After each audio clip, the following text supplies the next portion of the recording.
दोस्तों, एक बार गौतम बुद्ध के पास एक स्त्री अपने बच्चे को लेकर रोती हुई आती है और उनसे कहती है, प्रभु, मैं आपके पास बड़ी आशा लेकर आई हूँ। मैं जानती हूँ कि आपके लिए सब कुछ संभव है और आप परम ज्ञानी हैं। इसलिए कृपया मेरे मृत बच्चे को जीवित कर दीजिए। मैं आपका ये उपकार कभी नहीं भूलूंगी। उस स्त्री को बुद्ध के पास उन लोगों ने भेजा था जो लोग बुद्ध से ईर्ष्या करते थे। उनका उद्देश्य ये था कि बुद्ध सभी की नजरों में गिर जाए। उस स्त्री के पुत्र की मृत्यु वास्तव में हुई थी, परंतु वह नहीं जानती थी कि उसका और उसके मृत पुत्र का इस्तेमाल बुद्ध को नीचा दिखाने के लिए किया जा रहा है। उसे तो बस ये बताया गया था कि बुद्ध सच में उस पुत्र को जीवित कर सकते हैं। वो स्त्री कहती है कि कहिए ना प्रभु, आप मेरे पुत्र को जीवित कर देंगे ना। वहाँ उपस्थित सभी लोग बुद्ध के उत्तर का इंतजार कर रहे होते हैं। बुद्ध कहते हैं, हाँ, मैं तुम्हारे पुत्र को जीवित कर सकता हूँ। बुद्ध की ये बात सुनकर वहाँ उपस्थित सभी लोग बहुत चौंकते हैं और वह स्त्री बहुत प्रसन्न होती है। फिर बुद्ध कहते हैं कि परंतु तुम्हें एक कार्य करना होगा।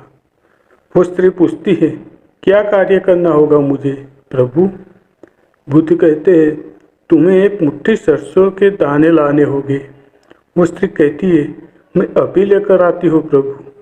बुद्ध कहते हैं, परंतु ध्यान रहे कि दाने ऐसे घर से ही लाने हैं जिस घर में कभी किसी की मृत्यु ना हुई हो। वह स्त्री उसी क्षण सरसों के दाने लेने के लिए अपने गांव में चली जाती है। वह अपने गांव के हर घर में जाकर पूछती है। उसे सरसों के दाने तो हर घर में मिलते हैं, परंतु उसे ऐसा कोई घर नहीं मिलता जिसमें आज तक कभी किसी की मृत्यु ना हुई हो।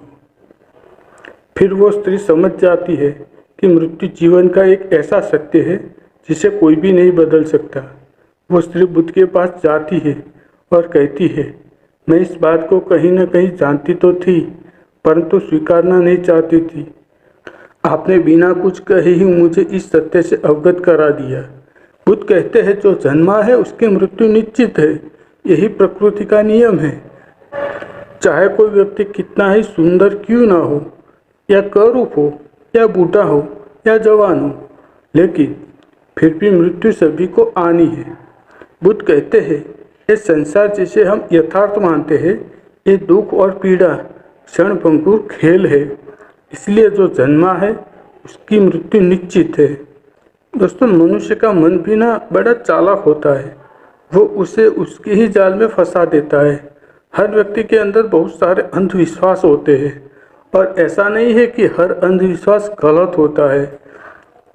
जैसे कि मान ले कि आप नशा करते हैं और नशा करके अपने आसपास गंदगी का माहौल बनाए रखते हैं, तो इसका असर आपके जीवन पर भी पड़ता है, चाहे आप माने या ना माने। एक छोटी सी कहानी से मैं आपको ये समझाने का प्रयास करूंगा कि हमारा मन हमें कैसे हमारे ही अंधविश्वासों में बांधकर रख देता है। तो चलिए कहानी की शुरुआत करते हैं। एक बार भगवान बुद्ध नदी के किनारे से गुजर रहे थे और सर्दियों का समय था। सभी लोग मार्ग पर मोटे मोटे वस्त्र ओढ़कर चल रहे थे। तभी बुद्ध की नज़र एक व्यक्ति पर पड़ती है जो नदी के ठंडे पानी में डुबकी लगा रहा होता है। बुद्ध उस व्यक्ति को देखकर थोड़ा आश्चर्यचकित होते हैं, क्योंकि वो व्यक्ति कांप भी रहा था और नहा भी रहा था। बुद्ध उस व्यक्ति से इतनी ठंड में नदी में डुबकी लगाने का कारण पूछते हैं। फिर वो व्यक्ति बुद्ध को बताता है कि वो सुबह सुबह नदी में नहा धोकर पूजा के लिए जा रहा था। तभी उसका पैर एक मेढक पर पड़ गया और उसके कारण वो अपवित्र हो गया। इसीलिए मैं फिर से पवित्र होने के लिए नदी में डुबकी लगा रहा हूँ। बुद्ध उस व्यक्ति की बात सुनकर मुस्कुराते हैं और उसे पूछते हैं, क्या तुम मुझे बता सकते हो कि वो मेढक कहाँ रहता है? वो व्यक्ति कहता है, पानी में। फिर बुद्ध कहते हैं, जब तुम इस पानी में डुबकी लगाने से पवित्र हो सकते हो, तो वो मेढक तो हमेशा ही पानी में ही रहता है, तो वो मेढक पहले से ही पवित्र होगा। उसके सुनने से तुम अपवित्र कैसे हो सकते हो? उस व्यक्ति को बुद्ध की बात जचती है और वह पानी से बाहर आ जाता है। बुद्ध उस कांपते हुए व्यक्ति को एक वस्त्र उठाते हैं और कहते हैं कि अंधविश्वास किसी बात का मत करो जब तक कि वह तुम्हारे खुद का अनुभव ना बन जाए।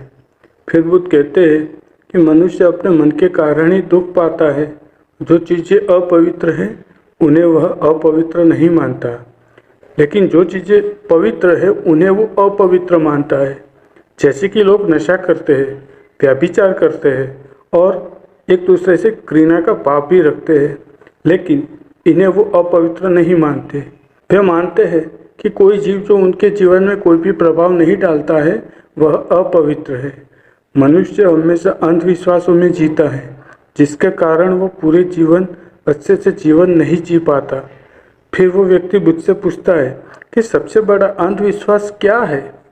फिर बुद्ध कहते हैं कि मनुष्य का सबसे बड़ा अंधविश्वास ये है कि उसे लगता है कि वो अपने मन के द्वारा ही अपने मन से मुक्त हो जाएगा, यानी अपने मन के द्वारा ही अपने जीवन के सभी दुखों से मुक्त हो जाएगा, यानी अपने मन के द्वारा ही अपने जीवन के सभी दुखों से मुक्त हो जाएगा।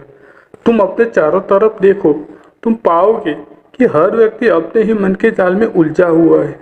कोई डरा हुआ है तो कोई उम्मीदों में जी रहा है और किसी को ये लगता है कि कल सब कुछ ठीक हो जाएगा।